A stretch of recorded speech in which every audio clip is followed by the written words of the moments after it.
Mesdames et messieurs, bien-aimés de Dieu, bienvenue à la conférence Inner pour Dieu sur la croyance authentique. Aujourd'hui, nous allons fortifier et bâtir notre fondation sur la parole de Dieu en creusant profondément les vérités fondamentales qui se trouvent dans la parole de Dieu concernant l'orientalisme, la considération des apparences du mal. La parole de Dieu est la volonté de Dieu. Si nous désirons sincèrement des réponses et croyons en l'autorité de Dieu, nous devons étudier la révélation donnée dans sa parole. Aujourd'hui, j'aimerais que vous soyez capables de comprendre un chapitre de la Bible que très peu de gens comprennent, notamment le 20e chapitre de Genèse. Il est vraiment nécessaire que nous puissions porter à notre intelligence l'information donnée en Genèse chapitre 20, verset 16. Nous allons examiner l'orientalisme, la considération des apparences du mal. Prenez, s'il vous plaît, vos Bibles, allez en Genèse chapitre 20. Lisons la parole de Dieu au sujet d'un homme appelé un homme honnête de très bonne moralité. Un homme honnête de très bonne moralité. Genèse chapitre 20, verset 16. La parole de Dieu dit ceci. Et il dit à Sarah, voici, je donne à ton frère 1000 pièces d'argent. Cela te sera un voile sur les yeux pour tous ceux qui sont avec toi, et auprès de tous tu seras justifié. Les versets cités si haut est l'une des traductions de Louis II, dont la compréhension n'est pas facile et qui ne peut plaire au lecteur. La traduction de ces mêmes versets par Telugu, il dit à Sarah, je donne à ton frère pour ton compte 1000 pièces d'argent en offrande pour notre remise de toutes les apparences du mal, en présence de tous ceux qui sont avec toi, ainsi que d'autres. Je vous ai fait justice dans cette affaire. Pour comprendre le sens de ces versets, il faut connaître et comprendre les cadres dans lesquels se déroula cette affaire. Après avoir séjourné à Guéra, Abraham et Sarah vivaient entre Kadès et Shkour. Sarah était une très belle femme et partout où elle allait, la nouvelle de sa beauté se répandait avec une grande rapidité. Tous les regards convergeaient vers elle. Évidemment, Abraham était conscient de toute l'attention dont sa femme faisait l'objet dans toutes les contrées étrangères dans lesquelles il se rendait. Sa tendance innée d'autoprotection les poussait à déclarer que Sarah était sa sœur. Lorsque le roi Abimelech apprit que dans son royaume venait d'arriver un étranger avec la plus belle femme qu'on y ait jamais vue, il fit enlever Sarah pour en faire sa femme. Saisi de crainte, Abraham n'osa rien dire. Il assista impuissant à l'enlèvement et au départ de sa femme. Au verset 3 de ce même chapitre, en Genèse 20, alors Dieu apparut en songe à Abimelech pendant la nuit et lui dit, voici, tu vas mourir à cause de la femme que tu as enlevée, car elle a un mari.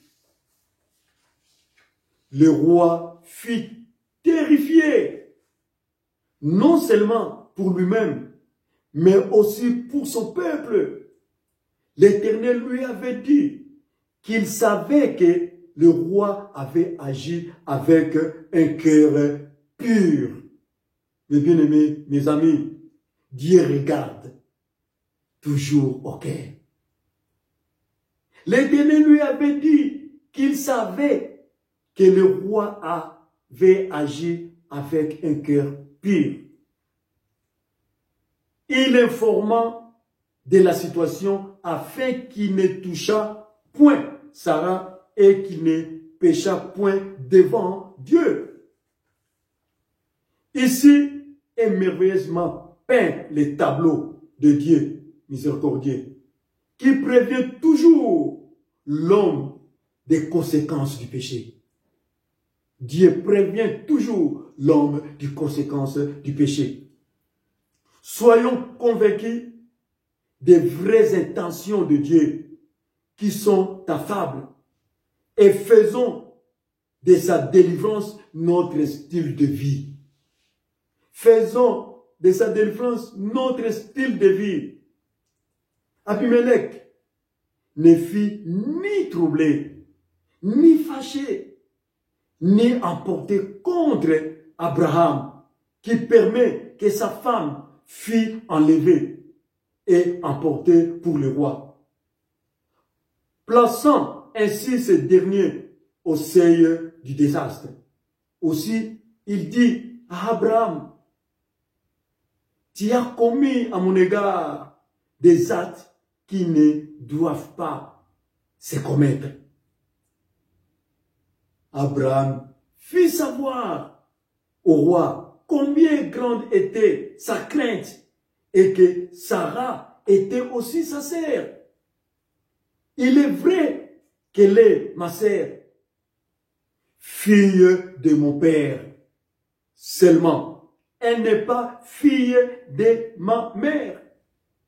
Ça c'est, on peut voir ça en Genèse chapitre 20, verset 12.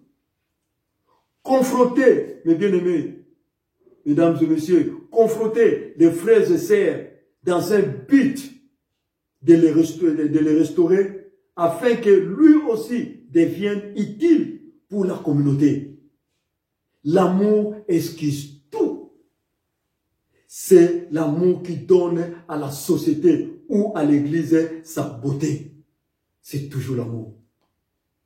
Éphésiens chapitre 5, versets 1 et 2 nous dit, devenez donc les imitateurs de Dieu comme des enfants bien-aimés et marchez dans la charité à l'exemple de Christ qui nous a aimés et qui s'est livré lui-même à Dieu pour nous comme une offrande et un sacrifice de bonne odeur.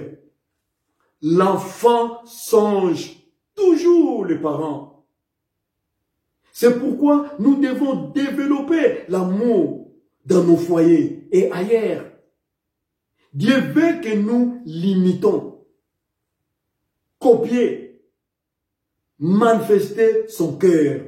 Ça, c'est Dieu.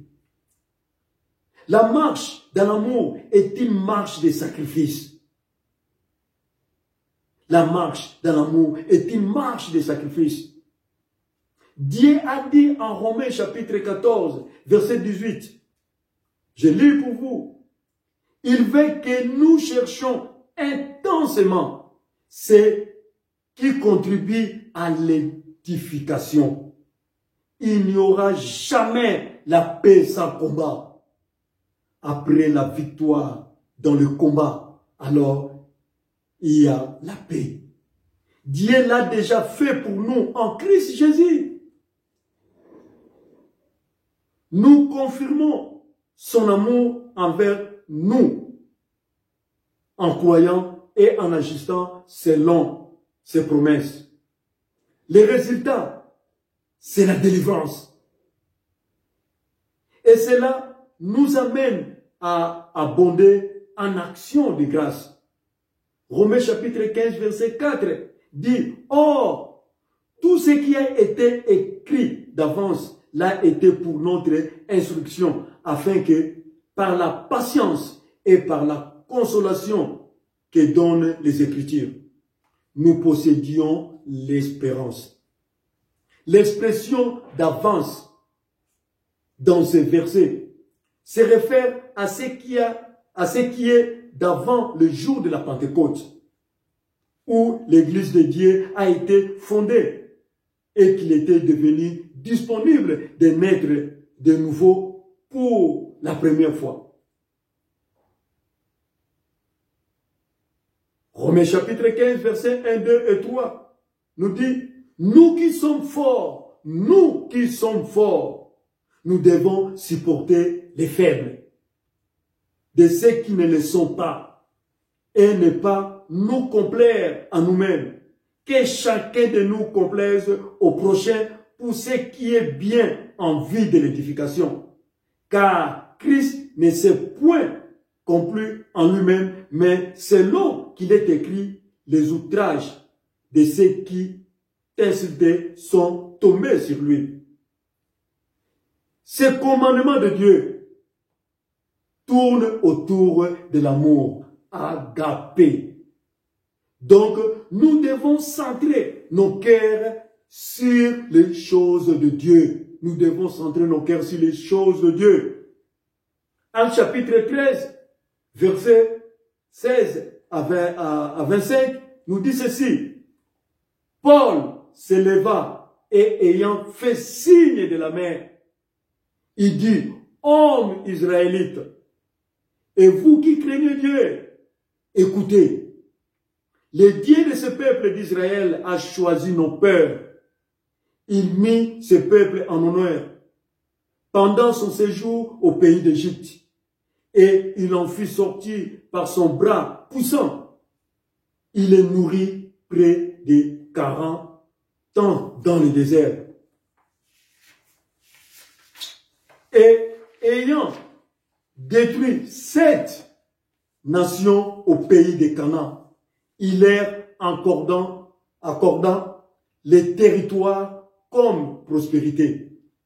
Après cela, durant 450 ans environ, il leur donnant des juges jusqu'au prophète Samuel.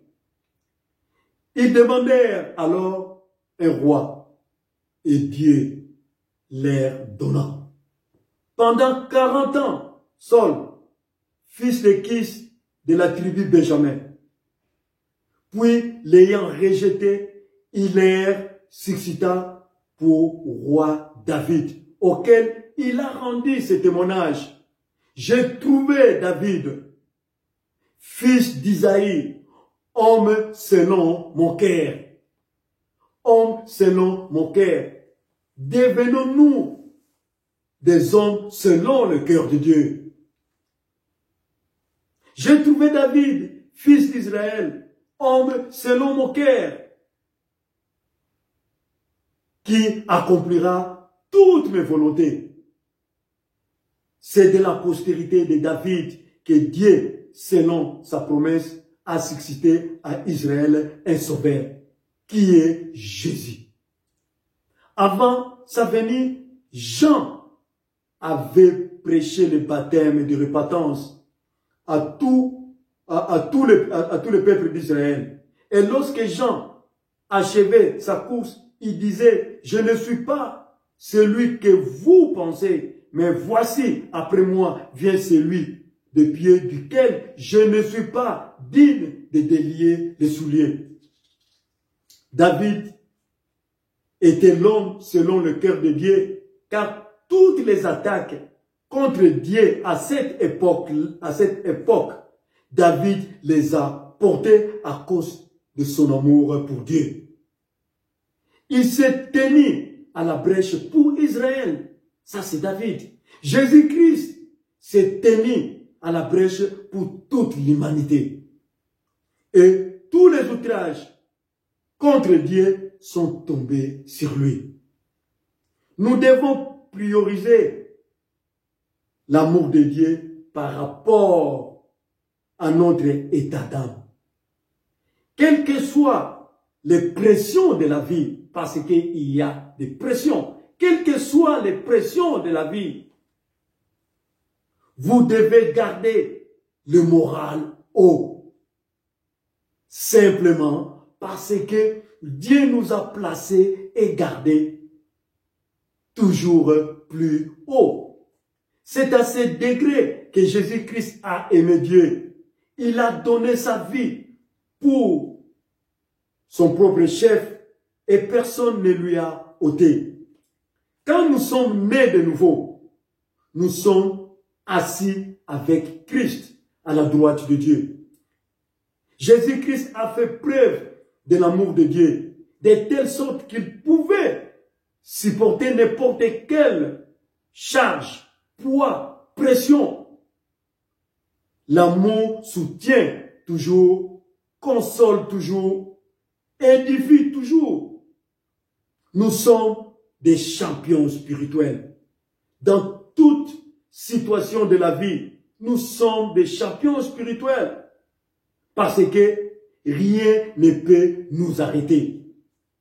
Retournons à présent dans nos Bibles, en Genèse chapitre 20, parce que nous voulons examiner quelques versets ici en Genèse pour nous donner une compréhension complète de ce chapitre 20.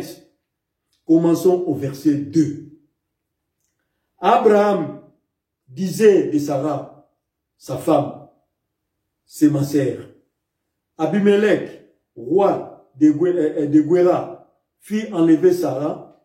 Alors Dieu apparut en songe à Abimelech pendant la nuit et lui dit, voici, tu vas mourir à cause de la femme que tu as enlevée, car elle a un mari. Abimelech, qui ne s'était point approché d'elle, répondit, Seigneur, ferais-tu périr même une nation juste? Ne m'a-t-il pas dit, c'est ma sœur, et elle-même n'a pas-t-elle pas dit, c'est mon frère? J'ai agi avec un cœur pur et avec des mains innocentes. Dieu lui dit en songe, je sais que tu as agi avec un cœur pur. Aussi t'ai-je empêché de pécher contre moi. C'est pourquoi je n'ai pas permis que tu la touchasses. Dieu sait que tu as agi avec un cœur pur. On peut tromper les gens, mais on ne peut pas tromper Dieu. Dieu voit tout. Ce n'est pas pour rien. On dit que Dieu voit tout, Dieu sait tout, Dieu connaît tout. Nous avons l'intérêt à agir selon le cœur que Dieu nous a donné. Et sa volonté est que nous poussions à faire les choses avec un cœur pur. À l'époque de la Bible, beaucoup de lois et de coutumes orientales étaient différentes de celles de nos jours. À cette époque, le mariage entre un homme et sa demi-sœur était permis. Fils de même père, mais pas de même mère. Fille de même père, mais pas de même mère. Ça, c'était autorisé à cette époque-là. Abraham n'avait pas menti. Il avait donc dit la vérité, car Sarah était sa femme et sa demi-sœur. Rappelez-vous que le même incident se produisit également en Égypte, lorsque Pharaon voulut prendre Sarah pour femme. Allons dans le livre de Corinthiens, chapitre 13, 1 Corinthiens, chapitre 13, versets 5 et 6. Elle ne fait rien de malhonnête. Elle ne cherche point son intérêt. Elle ne s'irrite point. Elle ne soupçonne point le mal. Elle ne se réjouit point de l'injustice, mais elle se réjouit de la vérité. Sans avoir commis de péché, le roi Abimelech rendit Sarah à Abraham, son mari. Quoique n'étant pas croyant au sens d'aujourd'hui, le roi Abimelech fit un homme honnête, de très bonne moralité, comprenant qu'il ne fut pas coupable.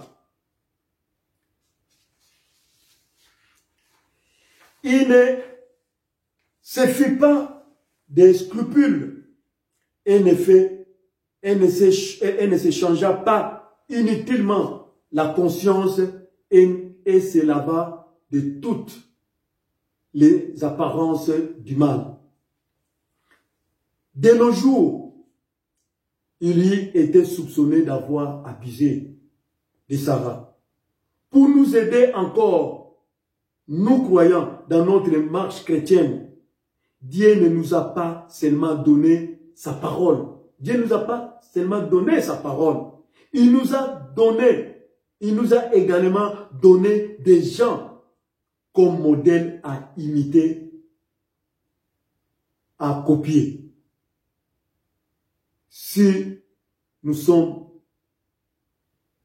à la tête d'une communauté, d'une organisation, d'une direction, vous devez faire en sorte que les gens puissent vous copier. Les gens puissent vous imiter. La façon dont vous fonctionnez, la façon dont vous projetez vos projets, votre vision, c'est vraiment important. Dieu nous a également donné des gens comme modèle à imiter. Dieu nous a donné les hommes et les femmes de Dieu dont la responsabilité est de nous diriger en tant que modèle dans leur pratique de la vérité. En tant que modèle dans leur pratique de la vérité. Notre bataille, mesdames et messieurs, frères et sœurs en Christ, notre bataille est spirituelle, non pas physique. Nous devons donc équiper d'armes spirituelles pour lutter contre les puissances diaboliques. Tout ce qui est contraire à la parole de Dieu, à la volonté de Dieu est diabolique. En Genèse chapitre 20, verset 7, qu'est-ce que Dieu avait demandé au roi Abimelech de faire? Qu'est-ce que Dieu avait demandé au roi Abimelech de faire? Pour les étudiants de la Bible, il est intéressant de noter que ce verset 7 de Genèse 20 nous dit « Maintenant, rends la femme de cet homme, car il est prophète. Il priera pour toi et tu vivras. Mais si tu ne la rends pas, sache que tu mourras. » Non seulement toi, Abimelech, toi et tout ce qui t'appartient, l'homme a le choix entre la vie et la mort. Le verset 17 nous dit, Abraham pria et Dieu guérit Abimelech, sa femme et ses servantes, et elles purent enfanter. Voilà la promesse de Dieu. Abimelech a respecté la parole de Dieu. Et cette parole était accompagnée par une promesse que cet homme est prophète, il priera pour toi, tu seras guéri. Et les résultats étaient là. Les résultats étaient là. Abraham pria et Dieu guérit Abimelech, sa femme et ses servantes. Et ils purent enfanter. C'est merveilleux. Nous avons la promesse de Dieu. Abraham pria Dieu et Dieu guérit Abimelech. C'est ça la délivrance d'Abimelech. Nous pouvons être délivrés de chaque besoin, de chaque souci, de chaque préoccupation. Il n'est évidemment pas nécessaire à s'attacher sur les apparences du mal. Néanmoins, du fait que les chrétiens n'y prêtent pas attention, ils ont permis que s'accumuler sur eux des insultes et d'autres mots. 1 Timothée chapitre 5, verset 22 dit, « Abstenez-vous de toute espèce du mal. » Il est un fait que notre communion avec le Père doit toujours demeurer intacte. Notre communion avec le Père doit demeurer toujours intacte. Mais nous devons également veiller à notre communion mutuelle.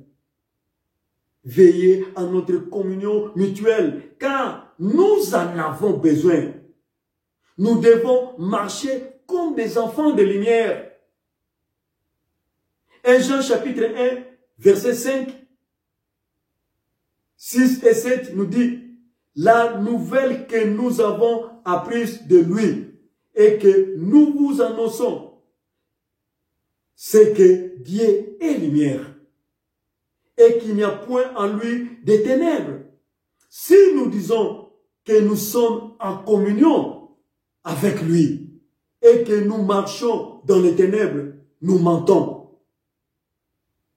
Et nous ne pratiquons pas la vérité. Mais si nous marchons dans la lumière, comme il est lui-même dans la lumière, nous sommes mutuellement en communion. Et le sang de Jésus, son Fils, nous purifie de tout péché. Dieu nous montre dans sa parole l'importance de la lumière. Tant la lumière physique que la lumière spirituelle.